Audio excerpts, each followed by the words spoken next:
Pyongyang regularly conducts these types of missile drills, and Seoul doesn't seem too concerned over this latest round. Let's get more perspective on this with Raymond Tanter. He's a professor at Georgetown University. He's also an expert on national security and foreign policy. What do you make of it? Well, look at the context in which these 4 missiles were launched. 14 months ago, what happened? December 2012, you had a multi-stage, long-range rocket launch, successful, and followed by, in February of last year, the nuclear test. And then came the drills, on top of which came North Korea's almost ferocious response with respect to rhetoric.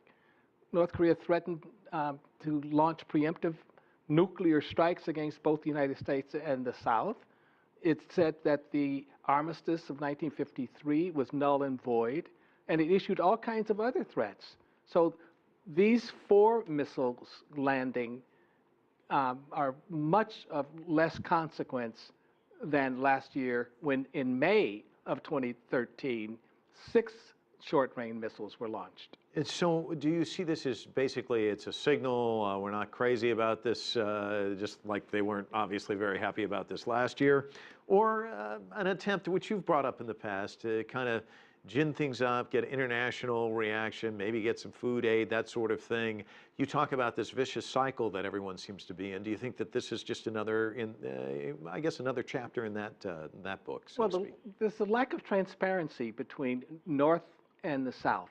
The South is willing to talk, but the North thinks it best able to talk with missile launches.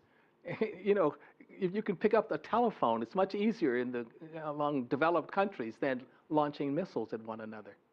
We did see, though, the family reunions, very touching recently, yes. And that we see as a good sign. Then we see this. How do you make sense out of it all? Well, there's no inconsistency. The North likes to gin up crises in order to extract concessions. And you can have the family reunions going on simultaneously with ginning up the crisis.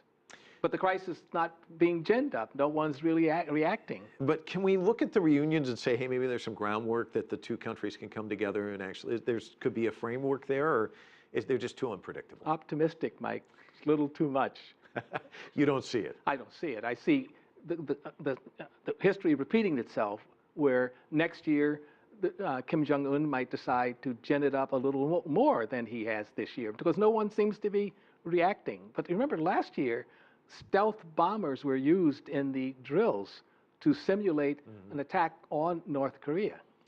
Which obviously provoked that reaction. So next chapter, if you were to write it, what's going to happen next? Well, if I were to write the next chapter, I would look at the last year's chapter. Yeah. It's a Groundhog's Day, I guess is how you describe it. Okay.